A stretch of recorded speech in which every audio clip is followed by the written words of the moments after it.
Hello students. सबसे पहले सभी स्टूडेंट्स को क्लास 8 में प्रमोट होने के लिए हार्दिक बधाई।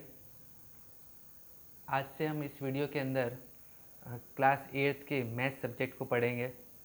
आपकी जो मैथ्स की जो बुक है इस साल, वो जो मैंने आपके सामने रखी है इस टाइप की होगी। हम इसी बुक्स को पढ़ेंगे अब। क्लास 8 मैथ्स के अंदर जो आपके टॉपिक है, वो जो सिलेबस है, वो हमने आपके सामने रखा है। यहाँ पे हमारा टोटल मिला के 16 चैप्टर है। उस चैप्टर में जो सबसे पहला चैप्टर है वो हमारा है रेशनल नंबर। तो हमें सबसे पहले इस रेशनल नंबर को समझना ज़रूरी है, क्योंकि हम अगर मैथ्स को पढ़ना चाहते हैं तो हमारा नंबर्स के ऊपर जो कंसेप्ट है वो कंसेप्ट हमारा क्लियर होना ज़रूरी है। तो ये है हमारा फर्स्ट चैप्टर रेशनल नंबर। इस रेशनल नंबर्स के चैप्टर को हम समझेंगे, लेकिन उससे पहले हमने जो पिछली क्लास में जो नंबर्स के बारे में पढ़ा है उनका हम एक बार रिवीजन करेंगे, ताकि उनको समझने के बाद ही हम रेशनल नंबर को समझ पाएंगे। तो चैप्टर फर्स्ट है हमारा रेशनल नंबर। इसके अंदर सबसे पहले हम पढ़ेंगे नेचुरल नंबर्स को, जिन्हें हम काउंटिंग नंबर भी कहते हैं। हम किसी भी चीज़ को अगर काउंट करते हैं तो कैसे काउंट करते हैं? 1 2 3 4 5। इसलिए नेचुरल नंबर को हम क्या कहते हैं? काउंटिंग नंबर कहते हैं। क्यों? क्योंकि ये हमेशा 1 से स्टार्ट होते हैं और ये पॉजिटिव डायरेक्शन में हमेशा इन्फिनिटी तक चलते जाते हैं। इनका कोई एंड पॉइंट नहीं होता, कोई लास्ट डिजिट नहीं होगी, ये आगे से आगे चलते जाएंगे। और इन सारे नंबर्स को क्या बोलते हैं? हम नेचुरल नंबर बोलते हैं। उसके बाद हमारा आता है दूसरा होल नंबर। होल नंबर क्या होता है? जब हम इन नेचुरल नंबर में एक और नंबर ऐड कर लेते हैं, ज़ीरो। क्या ऐड कर ले? ज़ीरो। तो ये हमारे क्या हो जाते हैं? Whole number. 0 1 2 3 4 5, ये जितने भी डिजिट है जो आगे से आगे चलती रहेगी इन्फिनिटी तक, ये कभी ख़त्म नहीं होगी। ये सारा हमारा क्या होगा? Whole number. और ये क्या होते हैं? सारे जीरो और नेचुरल नंबर को मिलाने से बनते हैं। उसके बाद जो तीसरा हमारा आता है वो आता है इंटीजर्स। इंटीजर्स क्या होते हैं? इंटीजर्स के अंदर हम नेगेटिव डिजिट और ये पॉजिटिव डिजिट, ये दोनों टाइप के डिजिट रखते हैं और साथ में बीच में रखते हैं ज़ीरो। ओके, साथ में हमारा क्या हो जाता है? ज़ीरो। इन सबको मिला के हमारा क्या हो जाता है? इंटीजर। तो इंटीजर कहाँ से स्टार्ट होते हैं? देखिए, इसका कोई स्टार्टिंग पॉइंट है नहीं, ये सेंटर से चलता है। ज़ीरो से दोनों तरफ चलता है, नेगेटिव साइड में भी चलेगा और पॉजिटिव साइड में भी चलेगा। नेगेटिव में भी इन्फिनिटी तक चलता है और पॉजिटिव में भी इन्फिनिटी तक चलता रहता है। ओके, उसके बाद हमको ये समझना है कि ये जो इंटीजर नंबर है, इसके अंदर कौन कौन से नंबर इंक्लूड रहते हैं। तो सबसे पहले हम देखेंगे इसके अंदर ये 1 2 3 जो पॉजिटिव नंबर आया है, ये कौन सा नंबर है?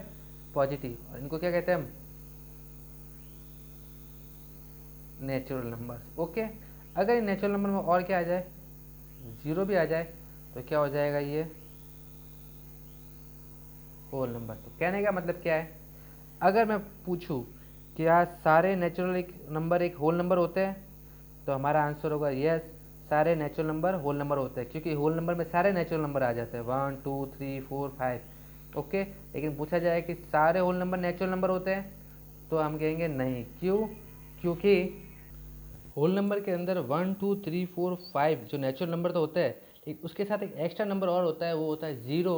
और ज़ीरो कोई भी नेचुरल नंबर नहीं है, इसलिए हम कहेंगे सारे होल नंबर नेचुरल नंबर नहीं होते। क्यों? क्योंकि इसके अंदर ज़ीरो भी होता है जो कि एक नेचुरल नंबर नहीं है। पूछा जाए क्या सारे होल नंबर इंटीजर होते हैं, तो हमारा आंसर होगा यस, सारे होल नंबर इंटीजर होते हैं। क्यों? क्योंकि इंटीजर के अंदर 0 1 2 3 4 5 6 आता है। ठीक है, लेकिन पूछा जाए कि सारे इंटीजर होल नंबर होते हैं, नहीं, क्योंकि इसके अंदर नेगेटिव डिजिट है जो होल नंबर के अंदर नहीं आती। पूछा जाए सारे नेचुरल नंबर इंटीजर होते हैं, तो हमारा आंसर होगा यस। कैसे? क्योंकि इसके अंदर 1 2 3 4 आ रहे हैं पॉजिटिव, जो कि नेचुरल नंबर है, इसलिए कहेंगे सारे नेचुरल नंबर इंटीजर होते हैं। लेकिन पूछा जाए इंटीजर सारे क्या अगर नेचुरल नंबर होते हैं, तो हमारा आंसर होगा नहीं, क्योंकि इसके अंदर क्या होता है? सारे डिजिट माइनस में, और ये माइनस के डिजिट नेचुरल नंबर में नहीं है।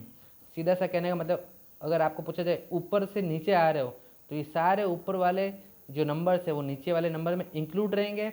लेकिन नीचे से अगर ऊपर जाने की बात करें, तो नीचे वाले सारे नंबर्स ऊपर वाले में इंक्लूड नहीं रहेंगे। ओके, और लास्ट जो हमारा अभी आ रहा है वो है रेशनल नंबर।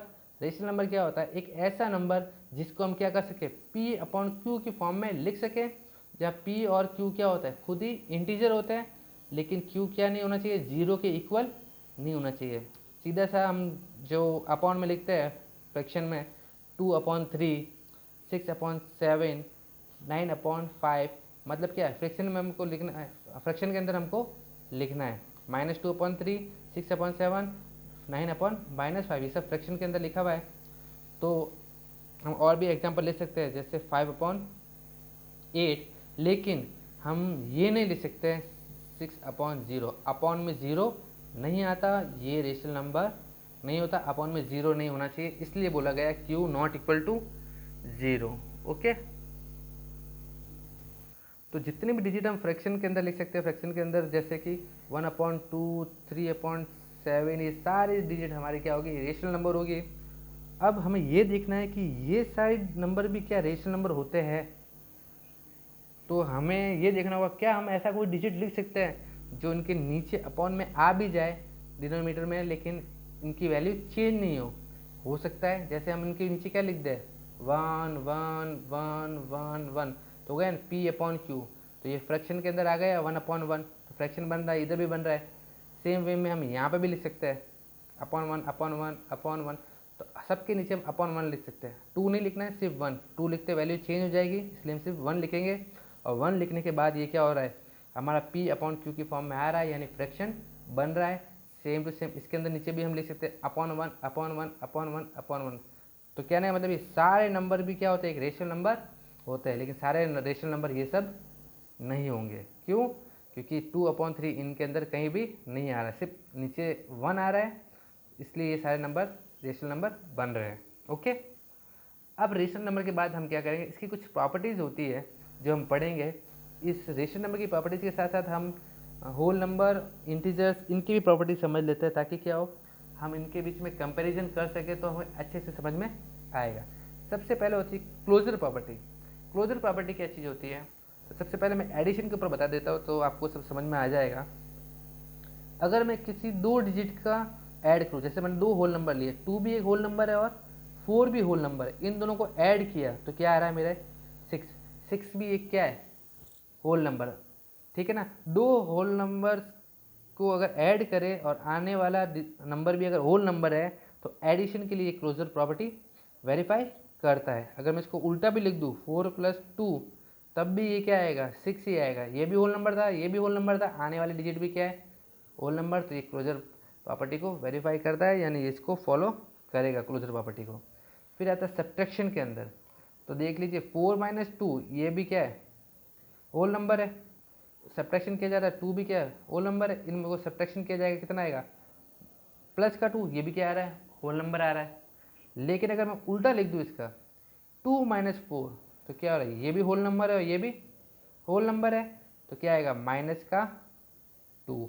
ये -2 क्या है, एक इंटीजर है, क्या है, इंटीजर। तो कहने का मतलब क्या है, होल नंबर को अगर हम सब्ट्रैक्ट करते हैं तो ये ज़रूरी नहीं है कि आने वाली डिजिट होल नंबर ही हो, वो एक इंटीजर भी हो सकता है। यानी सब्ट्रैक्शन के अंदर ये क्लोजर प्रॉपर्टी को फॉलो नहीं कर रहा है, ये होल नंबर, ये होल नंबर, और आने वाली डिजिट क्या हो गई, एक इंटीजर हो गई, इसलिए ये क्या है, सब्ट्रैक्शन की क्लोजर प्रॉपर्टी को फॉलो नहीं करता है। फिर देखेंगे मल्टीप्लिकेशन के अंदर, तो लिख देंगे 2 × 4 कितना हो रहा है 8, whole number multiply by whole number equal to क्या आ रहा है वापस, होल नंबर। तो इसको वेरीफाई करते हैं, इसको उल्टा कर भी चेक कर लो, 4 × 2, तो क्या हो रहा है, whole number multiply by whole number आ रहा है 8, तो 8 भी क्या है, होल नंबर, यानी ये इसको फॉलो कर रहा है। फिर डिवीजन के अंदर देख लेते हैं, 8/4 कितना हो रहा है 2, मतलब कि ये भी होल नंबर है, ये भी होल नंबर, आने वाली डिजिट भी होल नंबर है। लेकिन जब इसका उल्टा करके देख लेते हैं हम, तो 2/8, तो क्या लिख सकते हैं हम इसको 2/8। इसको अगर हम कट भी कर दे तो भी हमारे पास क्या बचता है 1/4, जो कि एक क्या है, ये एक रेशनल नंबर है। यानी दोनों होल नंबर होने के बाद भी आंसर क्या आ रहा है तुम्हारा, एक रेशनल नंबर आ रहा है। इसका मतलब ये जो डिवीजन की क्लोजर प्रॉपर्टी है उसको फॉलो नहीं करता, ठीक है। अब हम इंटीजर्स के लिए इस क्लोजर प्रॉपर्टी को चेक करेंगे। सबसे पहले इंटीजर के लिए एडिशन देखते हैं, तो यहाँ पे देखते हैं जो 6 है ये क्या है, एक इंटीजर ही है, क्या है, इंटीजर है। अगर इस इंटीजर के साथ अगर हम क्या कर दें 5 को ऐड कर देते हैं तो क्या होता है, -6 + 5 इक्वल टू कितना होता है, -1। ये भी इंटीजर है, ये भी इंटीजर है, तो आने वाले डिजिट भी क्या हो रही है, इंटीजर हो रही है। 4 के साथ अगर 6 ऐड करते तो ये भी इंटीजर है, ये भी इंटीजर है, इसका रिजल्टेंट क्या आ रहा है, 10, ये भी क्या है, इंटीजर है। यानी क्या कर रहा है, ये एडिशन के लिए क्लोजर प्रॉपर्टी को वेरीफाई करता है।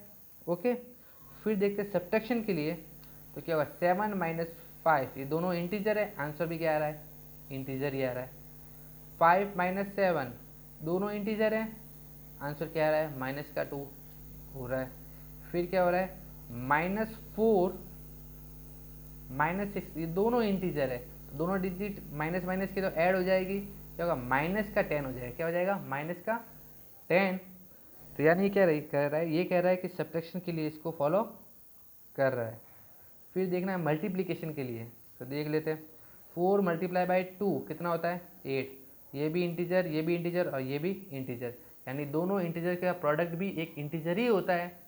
उसके बाद क्या है, -3 × 9 तो कितना हो रहा है, -27। यहाँ पे भी दोनों इंटीजर थे, प्रोडक्ट निकाला, ये भी क्या होगा, एक इंटीजर होगा। सेम वे -3 × -2 तो 3 × 6, ये दोनों इंटीजर है, ये पॉजिटिव इंटीजर है लेकिन है इंटीजर, तो ये भी क्या इसको वेरीफाई कर रहा है। 0 × 5 कितना हो रहा है, 0, तो ये भी इंटीजर है, ये भी इंटीजर है, और इसका प्रोडक्ट भी क्या हो रहा है, इंटीजर, यानी ये मल्टीप्लिकेशन के लिए भी क्या करता है, इसको वेरीफाई करता है। डिवीजन के लिए चेक कर लेते हैं। डिवीजन के लिए क्या होता है, अगर -5 को 8 से डिवाइड करें, देखिए यहाँ पे गड़बड़ हो रही है, -5 को 8 से डिवाइड करें, क्या आएगा, -5/8, जबकि ये क्या है, एक रेशनल नंबर है। तो ये रेशनल नंबर है, तो कहना होगा कि ये डिवीजन के लिए क्लोजर नहीं है। मतलब दो इंटीजर को अगर हम आपस में डिवाइड करें तो ज़रूरी नहीं है कि वो इंटीजर आए, वो क्या हो सकता है, एक रेशनल नंबर भी हो सकता है। इसका मतलब ये डिवीजन के लिए क्लोजर नहीं है। अब हम देखते हैं ये रेशनल नंबर के लिए क्लोजर प्रॉपर्टी। तो सबसे पहले एडिशन के लिए देखेंगे, तो 3/8 प्लस माइनस का 5/7, तो मैंने इसको एक बार वापस नीचे लिख दिया है।